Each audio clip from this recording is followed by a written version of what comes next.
Today we are going to get started on our final project, and this is going to be a structural steel project, and we are going to take it from the beginning of modeling the structure all the way to detailing and completing the project. So this will be a really nice project for you to have in your portfolio of design projects and drafting examples. And so let's get started. I have my Revit open and I want to go to new, and again I want to pick my structural template. Again, it has a lot of predefined elements in it that the architectural template won't have, so that's why we want to go with the structural template, and I'm going to say okay. And the very first thing I'm going to do is I'm going to go ahead and save this file so that I can get back to it if something were to happen to it. So again, make sure you save your file and you save it in the right location. One thing I want you to notice is that when you open this file, it automatically goes to level 2. I want to go to level 1. The first thing I want to do is I want to go to my south elevation and I want to fix my levels. Right now, we currently only have 2 levels and I want 3 levels. So again, if I go on my architecture tab here to level, and I just come off of the end of this and I come up and I bring this over to the right, you'll see it automatically created level 3. Now I want to set these to the correct height. I want my levels to be 10 foot apart.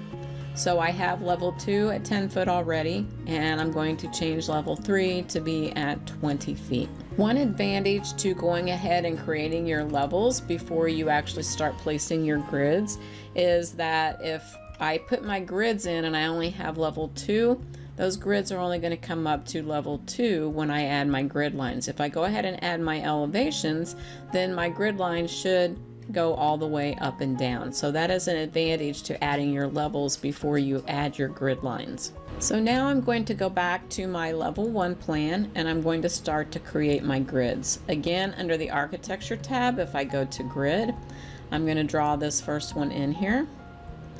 And I want to create 4 more grid lines that are 26 feet apart. So again, if I go to my grid, I start here to the left, and again, I'm not going to draw them exact. I'm just going to get them in there.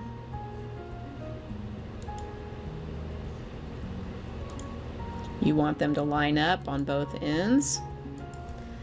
So now I'm going to click on this one and I'm going to change it to 26 feet. I'm going to go ahead and click on this one because I may get into some spacing issues. And now I'm going to click on this one and make it 26 feet. And then I'm going to click on this one, make it 26 feet. And then I'll do my last one again. So I should have 5 grid lines that are spaced 26 feet apart. In my vertical direction, I want to start here and I'm going to come down. And again, I want to come a little bit past my number 1 grid line. And the first thing I need to do is I need to change this to A. That way it knows when I create the additional ones to go on to B, C, etc. So now I'm going to go back to my grid and I'm going to come over and I'm going to place that one, and then I'm going to place one more. And again, I want these to be 26 feet apart, and I want this one to be 26 feet. And now I want to go ahead and move these over to where I have about the same distance here as I do here. Now we can begin to place our elements or components. Okay, we are ready to start placing our columns. So we're going to go under structure and we want to go to column, and we're just going to go with the default W10 by 49. We want to make sure that it's vertical, and we are going to pick it at grids, but before we do that, we want to change this to height, and we want it to go from our first level all the way up to our 3rd level. So we want to pick level 3 here. I can pick my grids, and I first want to only pick my horizontal ones because I'm not going to place a column at every location. Then if I hold down the control key, I can pick my A and my C. And now if I click on the check mark, you'll see I have columns where I wanted them. I didn't want any at B. And if I change this to fine, then I can see those columns better. The next thing I want to do is I want to rotate my columns to where they're in the other direction. So if I just window and select my columns and I hit the space bar, you'll see they all turned the other direction. So that was very simple to make that change. And again, at this point, I want to do a 3D view so I can make sure my columns are doing what I want them to and everything looks good. So I'm going to go back to level 1. If your columns do not look like this and they look like this, you really need to go to your view tab and put things on thin lines. It just makes it a lot easier to see all the different elements of that object than just seeing a big clump of black ink. In the steel structure that we're going to do, the top beams are not going to be flat. They are actually going to be sloped. So it will be easier for us to place these if we go to our south elevation. So if I pick on beam, you'll see it's talking about the work plane, and that is because I am not in a plan view. I am in an elevation view. So I need to be able to tell it where to place these beams. Because I picked the south end of my building, I know that that's where my column grid 1 is. So if I click on name, I can go here and I can pick grid 1. So I'm going to say okay, and I'm going to zoom in here a little bit, and I'm going to go from the midpoint here, and I want to come over to here, and I'm going to do 15 degrees, and I want to hit that grid line in the middle. That is why I put in the grid line B, so I would have somewhere to know where the center of my building is located. The beam I selected is a 12 by 26. Again, I could go in and change this.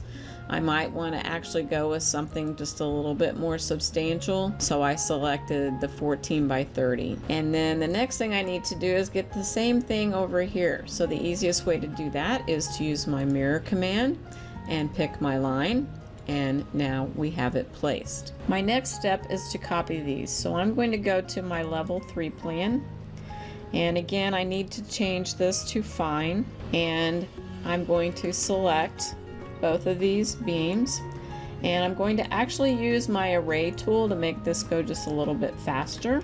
So if I click on array, of course I want it to be linear. I don't want them to be grouped and associated, so I'm going to uncheck that. And my number is 5, and I want to change it to last. So now if I come here and I pick the first point and I pick the last point, you see now I have an array. Again, I'm always going to go to my 3D view to see what I have.